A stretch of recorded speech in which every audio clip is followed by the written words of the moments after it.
get Fikile Mbalula, who is the Secretary General of the ANC, to understand a very crucial clause in this document that all of you have signed in this Government of National Unity. And that's where I want to start with you.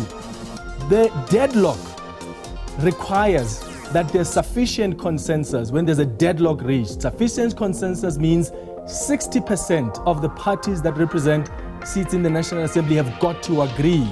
Fikile Mbalula doesn't necessarily seem so. How do you interpret it as someone who has negotiated? Clement, it's not parties with 60% of seats in the National Assembly. It's 60% of seats in the Government of National Unity. And so I interpret it the way you interpret it with Fikile when you were talking to him. It is all the parties who are in the Government of National Unity must reach consensus. Alternatively, 60% must. Not 60% of parties, but 60% of parties. Let me just quickly read it to you. Parties to the GNU representing 60% of seats in the National Assembly. So they've got to be, first of all, be parties to the Government of National Unity. And then those parties have to represent 60% of the seats in the National Assembly. That is, the Government of National Unity has to comprise 60% of the seats that the Government of National Unity parties have in the Assembly. In practical terms, what that means is the ANC can't just come up with a position and then they say to the IFP, oh, vote with us here in cabinet, or for us to decide a government position, or let's bring in the good party as well. Ultimately, they're still going to need the DA because you are bringing in about 20% of support, and you carry weight in that Government of National Unity. Is there ever going to be a point where the ANC is able to pass through a resolution, let's say in cabinet or about the executive, without you giving it the green light as the Democratic Alliance? Clement, we will represent at least 30% of the seats in the Government of National Unity, not 20, 30. The ANC will represent at least 60% of the Government of National Unity, but you have to do it looking at all the parties that are going to be in the Government of National Unity. And it's only the parties in the Government of National Unity, so we're going to have 30% of, for example, all the seats if they do it by proportional representation and take the electoral results into account, which we've got there. But you're absolutely right. Without the Democratic Alliance, the ANC can't reach 60% of the seats in the National Assembly occupied by the Government of National Unity parties. It's complex, but you are right.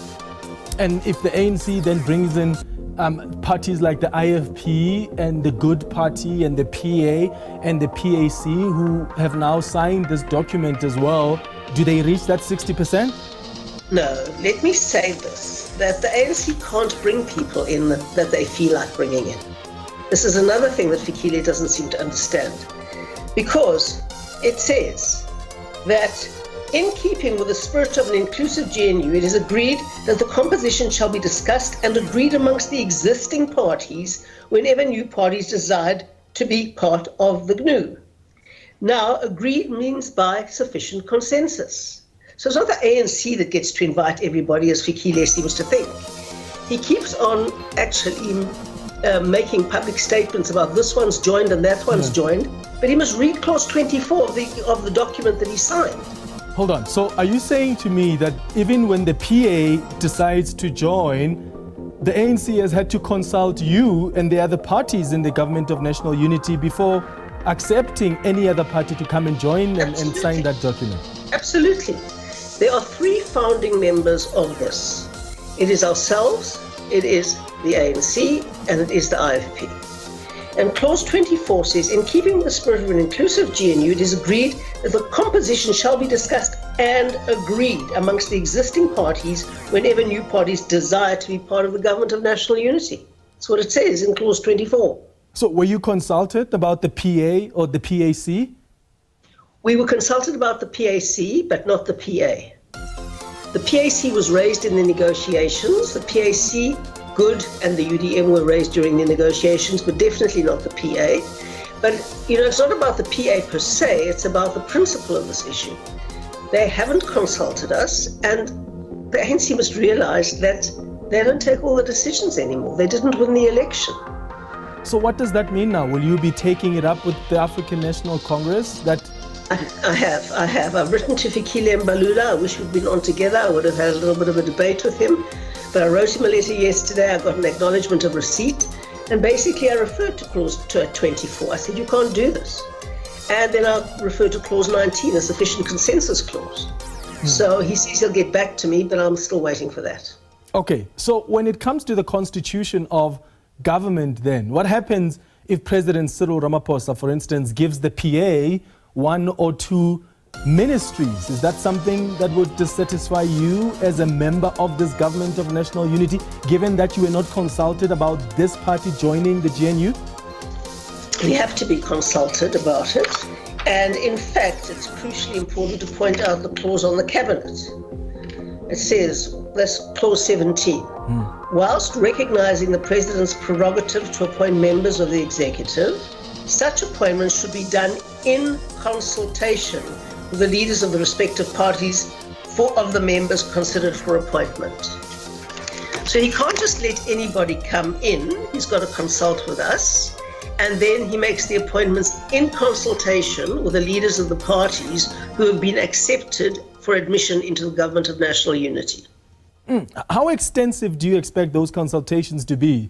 Should he come to the DA and say, I've got 3 ministerial positions for you, this, and then consult you? Or do you expect him to say, okay, how do I constitute this government? And you as the DA give your own thoughts on which ministry you think should go to which individual or which political party?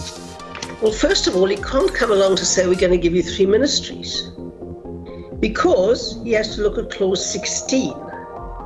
Now, clause 16 says that it's a bit of a word salad, clause 16, because it was changed so often backwards and forwards, but it currently says the government of national unity shall be constituted in a manner that reflects genuine inclusiveness of political parties that are party to the statement of intent and are represented in the National Assembly, broadly taking into account the number of seats parties have in the National Assembly and the need to advance the national interest. The President shall, in consulting the executive, take into account the electoral outcomes. Now, if he takes into account the electoral outcomes of the parties that have already been admitted into the government of national unity by the processes that we've spoken about here, that means whatever the size of the cabinet, we're entitled to 30% of the seats, and the ANC is entitled to 60% of the seats. Okay. So you can't say here, well, I'm giving you 3. It doesn't work that doesn't work that way. All right, so it has to constitute about 30%, which is what you are holding in the government of national unity. In numbers, just help our viewers understand, just to be practical in numbers, how many ministries are we talking here, based on how cabinet, how the executive is constituted at the moment? Well, we don't know how big the cabinet is going to be. We want to reduce the size of the cabinet. So, of course, when you talk about how many seats we're going to get in the cabinet, it depends on how big the cabinet is. But however big the cabinet is, we should get about 30%. So when you say you want to reduce the cabinet, what's your suggestion or recommendation to the president? What do you want to reduce it to? Well, we haven't had discussions on that particular issue within the Democratic Alliance, but we think the current cabinet is too big. Okay, so, all right, so that's one of the recommendations I suppose you're going to make to the president as he consults you as a member of the GNU. Correct. Okay, have you as the Democratic Alliance spoken about which ministries you think you can best serve in? I know you've already indicated that it makes sense for John Steenhuisen, for instance, to be the minister in the presidency. What else are you thinking about? Well, you see, Clement, if I go and say so now, I'm not the leader of the DA, as you know, and our leader, John Steenhuisen, has to have discussions with the president. And it would be very wrong for me to preempt, to undercut him in that conversation. He has to have a free hand, and I don't want to give advance notice or anything like that. It would probably undermine John's ability to have the critical discussion that we need to have. So yes, that is going forward, and I expect that conversation to happen very soon. The president's being inaugurated tomorrow, and it's going to be very, very important for that discussion to happen on a level playing field, and that's why I don't think I should preempt it. Yeah, but as it stands, you still stand by not the decision, because it's not the decision of the DA, but you still stand by what you think as the DA would make sense, and that is that John Steenhuisen should be minister in the presidency. That's what you think would be fair, because you also didn't push for John Steenhuisen to be the deputy president. Well, you know, we don't push hard for ceremonial positions or things like that. We don't do that. We want to get on with delivering our manifesto to the benefit of all South Africans. That's what we want to get on with. And we certainly will look at the cabinet positions in relation to our manifesto and the commitments we've made to the voters. Okay, let me ask you then about the impeachment of the president. What agreement did you get into the ANC with when it comes to the impeachment or possible impeachment of President Cyril Ramaphosa? Should the Phala matter be resuscitated? Clement, as I mentioned on the radio this week, we didn't actually discuss that issue in the negotiations at all, but there is nothing in this agreement, this GNU agreement, that would prevent us from participating in an impeachment process. The critical question is only if the evidence warrants it. So, for example, if very incriminating evidence, provable evidence, comes before Parliament, then we would have to take a decision based on the evidence. Because there is nothing in this document that says that we couldn't participate in impeachment processes if it was necessary to do so on the basis of the evidence. I indicated that to you in our last conversation, but we're not going to be doing votes of no confidence, and that is a different thing. Okay, so when I spoke to you on the radio this week, you said that we won't vote to impeach the president that we voted for. This was part of the agreement with the ANC, unless, of course, there's new evidence of criminality on the president. So when you say this was part of the agreement with the ANC, that you wouldn't impeach him on Phala unless there's new evidence, what do you mean? That isn't an agreement. The question that we're not going to do is votes of no confidence, but impeachment issues is a different matter. And if there's evidence of criminality, then obviously we've got to act. We can't just sit there and say, oh, we're not going to do it.